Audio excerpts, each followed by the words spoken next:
E aí, eu sou o Anderson e até o final do vídeo eu vou te mostrar como que nós profissionais fazemos uma salada Caesar, aquela que você paga caro no restaurante. Ó, a intenção aqui é te mostrar como a gente faz isso numa cozinha profissional. Então, eu vou utilizar sempre os ingredientes mais frescos que eu tiver e vou tentar fazer a maior quantidade de coisas possíveis aqui em casa, sem precisar industrializar nada nem comprar nada no mercado. A não ser aquelas coisas que não dá mesmo, claro. Agora, no meio da caminhada desse vídeo, eu vou te dar várias dicas de como que você vai fazer para começar a cozinhar melhor. Os pequenos detalhes dentro de uma cozinha profissional faz toda a diferença no final.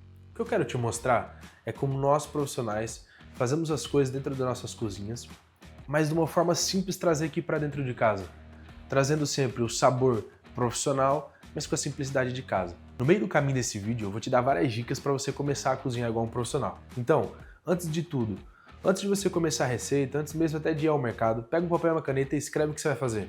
E aí sim, você separa tudo na mesa, prepara a sua bancada e a gente começa o processo. Se você fizer da forma ao contrário, provavelmente alguma coisa vai se perder no meio da receita e não vai sair o resultado igual aquele que você come no restaurante. Lá no restaurante já está tudo preparado assim como eu deixei. Deixei tudo que eu vou utilizar pertinho de mim. Então, sem mais enrolação, vamos direto para a receita. Ó, todos os ingredientes estão aí na descrição, igual as medidas, para a gente não ficar perdendo tempo aqui. Eu só vou indicando o que eu vou colocando e você checa aí as quantidades na descrição, tá bom? Ó, se liga.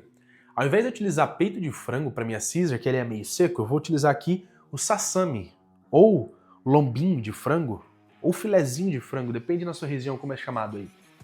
Ele é bem mais suculento e o tempero agarra muito mais fácil, então você não precisa deixar ele marinando, tá? Eu vou temperar ele aqui bem simples, um temperozinho bem leve. Eu vou temperar ele aqui com um fiozinho de azeite.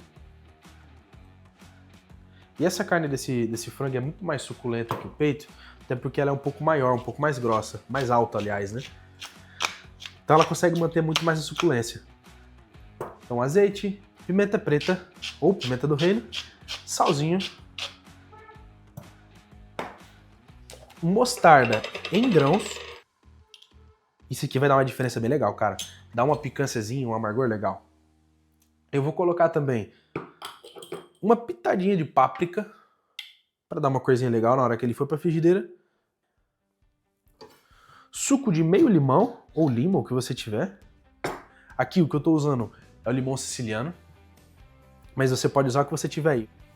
Vou colocar também um dentinho de alho. Eu tenho aqui só 3 unidades de sassami. Vamos dizer que é uma salada bem servida para uma pessoa, se for um prato principal. Também essa salada ela é bem composta, você pode servir ela com prato principal. Mas se não, também para 2 pessoas como acompanhamento é muito mais do que suficiente, tá? E olha aí, a primeira dica que eu vou te dar para você começar a cozinhar mais parecido com os profissionais é começar a prestar atenção nos detalhes. Esses detalhes é o que vai diferenciar a sua comida de uma qualquer que você come aí na casa de alguém. Eu tô com o meu dente de alho aqui e eu vou abrir ele ao meio para tirar o germe que tem dentro dele, que é esse filetinho aqui. Isso aqui, cara, dá um mau hálito do caramba e atrapalha muito na digestão da comida. Isso aqui também vai dar um sabor muito forte de alho, mas não é aquele sabor forte de alho que você quer, é aquele que fica preso na boca pro resto da semana. Então, você tirando esse aqui já vai ajudar muito e vai suavizar muito o sabor, tá? Lembrando, a gente vai fazer uma salada, você não quer comer alho. Apesar de a gente estar temperando aqui um frango, você também quer sentir o sabor do frango e do tempero, e da páprica e da mostarda. Se você atolar esse aqui de alho, você também não vai sentir sabor nenhum, só vai sentir o sabor do alho.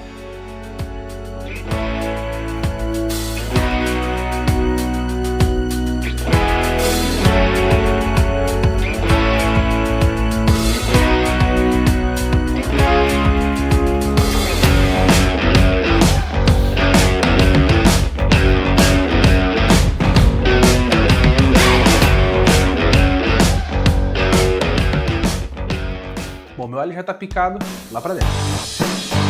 Sabe, não tem nojinho da comida. Mete a mão e enquanto você estiver temperando ele, faça questão de se dar uma apertadinha com a mão e espalhar bem o tempero, sabe? Isso faz diferença. Afinal, você tá mexendo com carne. E se você não tempera isso bem, ou aliás, se você não mexe isso bem, depois você pode correr o risco de pegar uma parte do frango que tá mais salgada do que a outra, ou mais temperada do que a outra. E como aqui tem alguns ácidos, por exemplo, o limão, e até a mostarda ajuda um pouco com isso, as fibras da carne do frango, elas vão se desfazer um pouquinho, vai fazer com que ele fique mais macio. Talvez se você não misturar direito, pode ser que um lado, principalmente por ele ter uma parte mais alta e uma parte mais fina, pode ser que fique muito diferente. Então é importante esse processo aqui de você passar com a mão, sabe? E essa aí já é mais uma dica para começar a cozinhar melhor.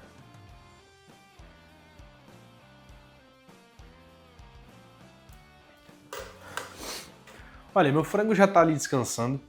Enquanto isso ele vai adquirindo sabor, o sal vai entrando na carne.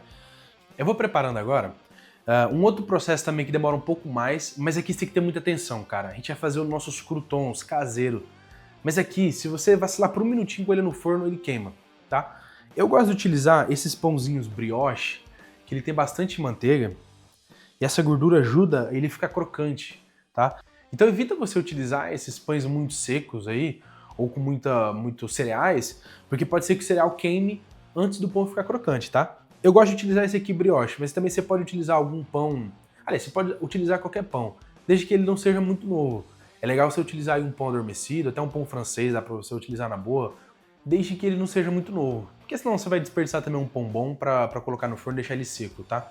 Bom, aqui, mais um detalhe legal pra você prestar atenção é, se você levar no forno uma parte que é esse miolo, que ele ainda tá branquinho, e depois essa parte de fora, que ela já tá bem assada, provavelmente essa parte de fora vai queimar primeiro, enquanto essa de dentro vai estar começando a ficar crocante. Eu vou aparar ela aqui. E vou utilizar somente essa parte do miolo, essa parte de dentro, tá? Isso aqui é muito importante. Se você colocar tudo isso aqui junto, cara, vai ficar uma coisa meio mole, meio queimado. Agora, só com essa parte do miolo, eu vou fazer aqui uns quadradinhos. E aqui vai aí uma coisa muito importante, os detalhes. Se você fizer um corte meio irregular, um pedaço maior, um pedaço menor, ele vai ao forno tudo junto e pode ser que alguns deles que são menores já ficaram prontos, já ficaram crocantes, e os maiores ainda não. Então essa aqui é a importância de você tomar atenção nesses detalhes e cortar mais ou menos do mesmo tamanho todos. Assim você vai garantir que todos vão ficar prontos juntos e não vai ter um queimado e o outro meio mole ainda. Então olha, claro que você não vai conseguir cortar perfeito, mas se você tiver eles mais ou menos do mesmo tamanho, tá safo. Agora eu vou temperar eles, para eles não ir no forno também só assim, mas é um tempero muito simples, você vai ver. Eu também não quero deixar ele com sabor muito forte, então eu só vou realçar o sabor do próprio pão. Vai ser um fiozinho de azeite, esse aqui é muito importante, para ajudar ele a ficar crocante. Ele vai meio que fritar por fora, sabe? Também não vou exagerar, só um fiozinho. Pimenta. E um salzinho.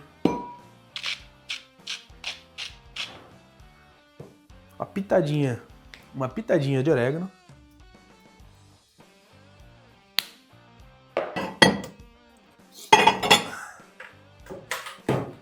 Eu vou distribuir eles aqui nessa forma. É importante também que você não pegue uma forma muito grande para não demorar, mas também não pega uma forma muito pequena para eles não ficarem muito amontoados.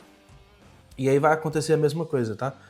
Os de baixo podem ser que fiquem ainda mais molinhos, e os de cima, como já pegaram algum calor, eles podem já ficar pronto primeiro.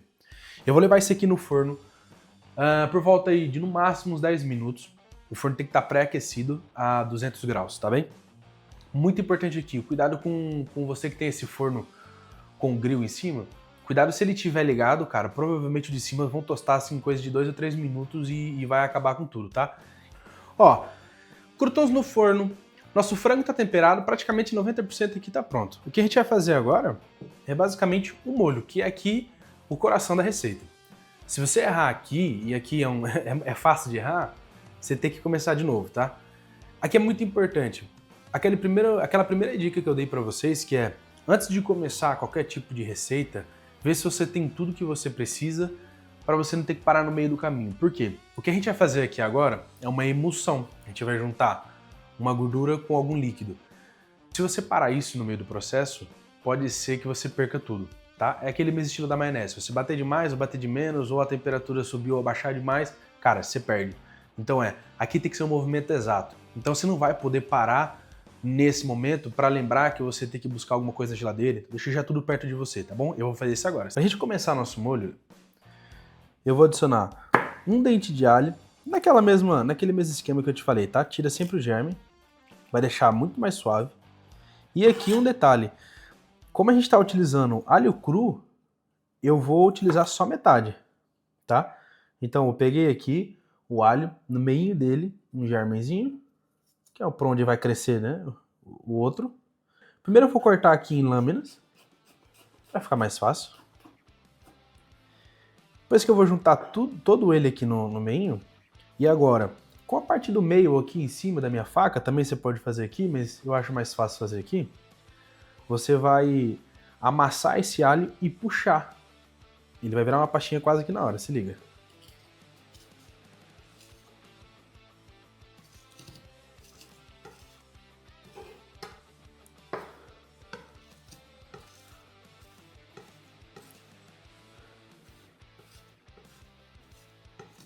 Pronto. Pastinha feita. Eu vou separar isso daqui, aqui no cantinho da minha tábua. Esse aqui tá maior.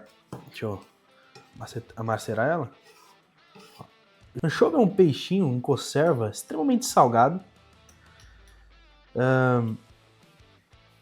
O que são anchovas? Anchovas são esses peixinhos aqui que ficam em conserva. Aliás, anchova na verdade é um peixe, né? O que a gente está utilizando aqui é uma conserva de um filé de anchova.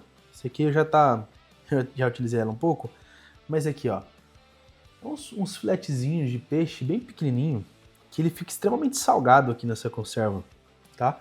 Então, só para você ter uma noção, aqui eu vou fazer uma salada até para duas ou três pessoas. Eu vou usar só 2 filezinhos de anchova. É muito mais do que o suficiente, tá? Não utiliza mais do que isso. Ela é bem salgada, bem forte. Bom, então a gente já tem aqui, ó, nossa pastinha de alho, nossa anchova e nossas alcaparras.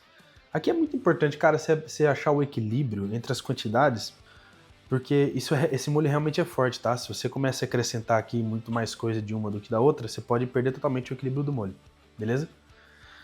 Agora sim, que a gente tem essas pastinhas todas, eu vou separar elas aqui mais no cantinho, que eu ainda vou utilizar essa tábua para fazer de apoio aqui para um bowl. Eu vou estender um paninho de pano aqui, um paninho de prato, né? Um paninho de pano.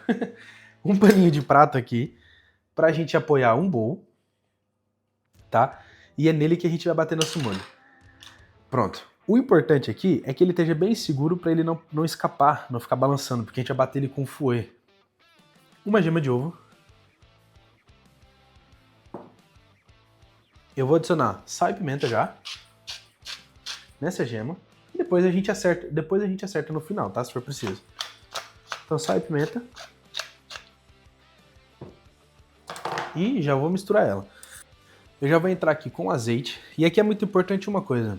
No começo, que é agora, você vai acrescentar isso aqui em gotas, cara. Não é nem em fio, é em gotas. Porque se você começar a colocar muito rápido, isso aqui fica muito pesado, você não vai conseguir comer, tá? Então é importante que você coloque isso aqui em gotas primeiro. Então, olha, gema batida aqui já com sal e pimenta.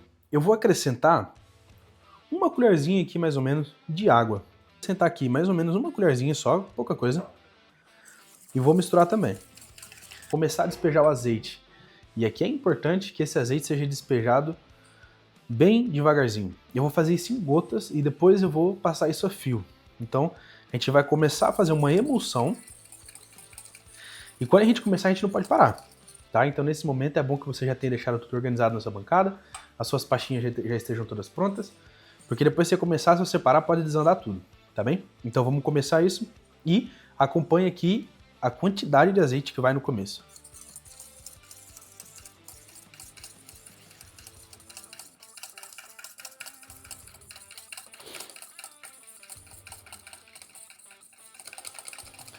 Aqui você já começa a perceber que até o som do molho muda.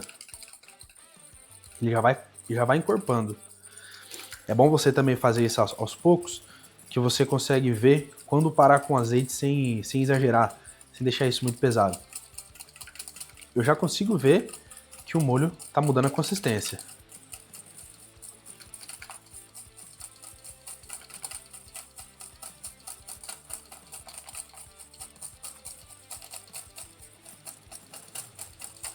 Vou começar agora a adicionar o azeite um pouco mais rápido. Não é muito, tá? Mas agora eu já consigo adicionar ele um pouquinho mais rápido. Mas ainda assim é em fio.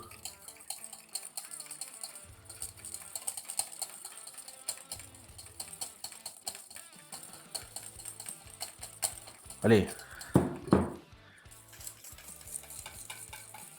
Tá vendo como que a coloração dele fica bem amarelada e aqui ele já começa a criar uma texturinha? Ele ainda não tá pronto, mas aqui a gente já vai começar a acrescentar então as nossas passas, que é para saborizar isso aqui tudo. E aí eu vou quebrar essa emulsão agora com um ácido. Aqui eu vou utilizar sumo de limão para quebrar essa emulsão agora e aí sim ela vai juntar e vai virar um molho bom, quer ver? Acrescentei aqui o limão. Olha como que instantaneamente muda de cor. E agora que eu vou misturando, ela vai mudando a textura e eu volto aqui com o meu azeite.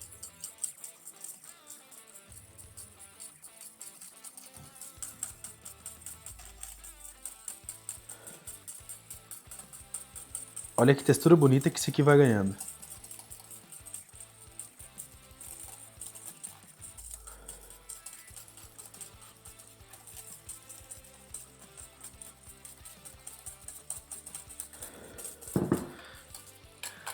Pessoal, a emulsão já está estável, ela já não desmonta mais, tá? Aqui eu já posso parar de bater, porque ela não vai mais desmontar. Claro, se eu deixar isso aqui durante 1 ou 2 dias, ou aliás, nem precisa de tudo isso, se eu deixar aqui algumas horas exposta, ou um dia na geladeira, ele vai desmontar, como é óbvio, né? Mas depois se eu mexer ele de novo, ele volta. O importante aqui é que eu já posso parar de bater. O que vamos fazer aqui agora? A gente vai acrescentar as pastinhas que a gente deixou já pré-preparada. E agora a gente vai saborizar esse molho.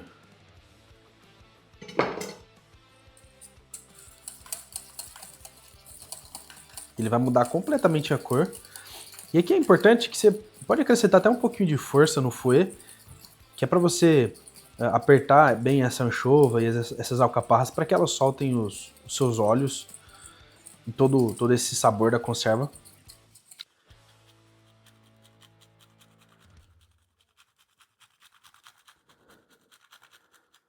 Então, parmesão até dizer chega.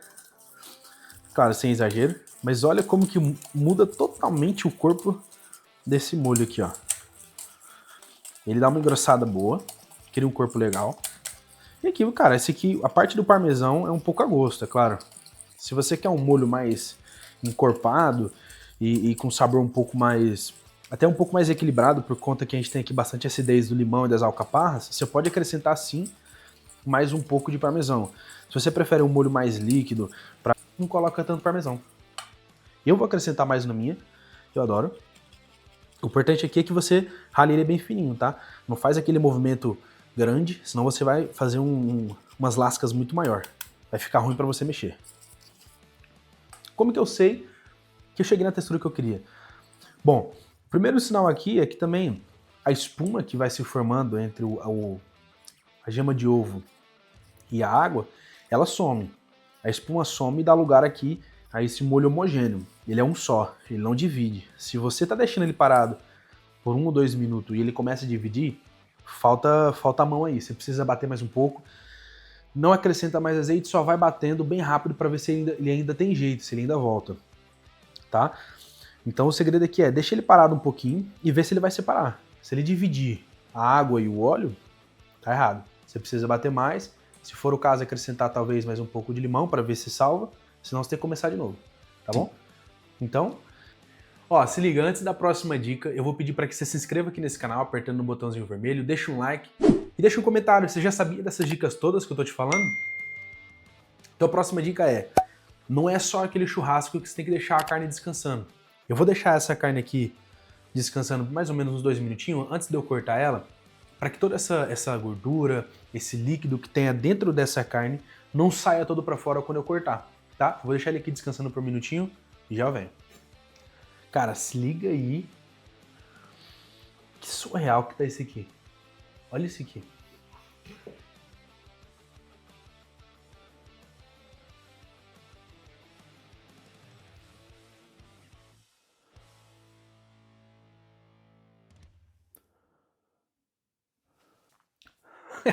Se ligou? Olha aí, eu vou cortar ele. Olha, nem tô conseguindo cortar, cara, ele tá desfiando. Eu vou cortar ele em uns pedacinhos menores assim. E é importante que você siga também a fibra, tá? Não é só naquele churrasquinho com a carne premium que você vai fazer isso. O frango também merece. Acha a fibra dele e corta contra a fibra. Assim você vai garantir que a pessoa que estiver comendo não vai ficar um monte de fiapo de carne nos dentes. E também vai te ajudar muito a manter a maciez da carne, tá bom? Ó, agora para finalizar tudo, eu já tenho aqui o prato que eu vou servir, o meu alface lavadinho, esse frango que tá uma delícia, e aqui eu tenho os meus croutons que eu tirei do forno. Ele ficou mais ou menos aí 10 minutos, o meu forno já estava pré-aquecido, a 200 graus. E aqui ele teve alguns pontinhos que estavam mais pro canto que queimaram. Eles ficaram mais tostados que os outros. E esse aqui eu vou separar, cara. Eu vou dar uma escolhida aqui, porque é natural que um lado do forno assa mais o outro. Esses aqui de casa, um profissional normalmente não, ele é todo equilibrado. Mas, olha aqui, eu tirei 3. Por quê? Cara, o corte aqui podia estar menor, ou o forno realmente aquece de um lado mais do que o outro. Então, assim, muito pouco. Se você corta um muito maior do que o outro, ou se o seu forno realmente está muito desequilibrado, ou então se você usa uma forma muito pequena e eles ficam amontoados, você vai perder um monte aqui. Bom, pra gente montar nosso prato, vamos lá. Eu tenho aqui meu alface já lavadinho. Eu vou cortar na mão. Nem vou passar a faca aqui. Eu vou despedaçar ele na mão. A alface que eu estou usando é uma alface romana. A Caesar é legal que ela brinca bastante com a crocância. Então é legal você utilizar aqui algum alface mais crocante, que tenha mais estrutura, tá? Você pode fazer uma mistura também, fica muito legal. Eu ia fazer uma mistura, mas por acaso eu não achei o alface que eu queria no mercado. E eu ia fazer uma mistura com esse alface romana e uma couve, que aqui na minha região chama couve kale. Cara, é fantástica, calha muito bem, mas eu não achei. Então eu preferi fazer só com essa alface romana. Olha aí, com o meu alface aqui e tudo já pronto, eu só vou montar o meu prato agora, tá? Eu tenho aqui o nosso molho, que não separou, olha aí. Desde a hora que a gente foi fazer o franguinho ele ainda não separou, então já não separa mais, tá? A emulsão tá estável. Com a ajuda de uma colherzinha aqui, eu vou espalhar ele pelo alface.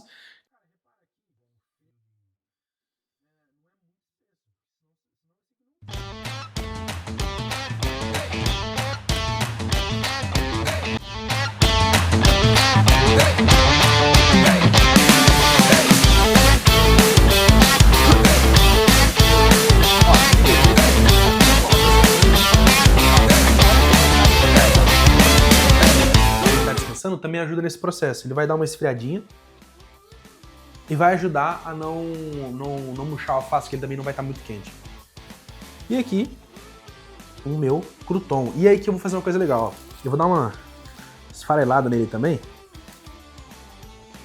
e deixar alguns pedaços inteiros. Esse aqui tá meio queimadinho, eu vou tirar. Ó, tá quase pronto. Vou finalizar a nossa salada com um parmesão ralado bem fininho por cima. E tá pronto, velho. Agora é só comer. Antes de eu provar isso aqui e dizer com certeza que deve estar bom pra caralho, comenta aqui embaixo qual é o vídeo que você quer ver na próxima.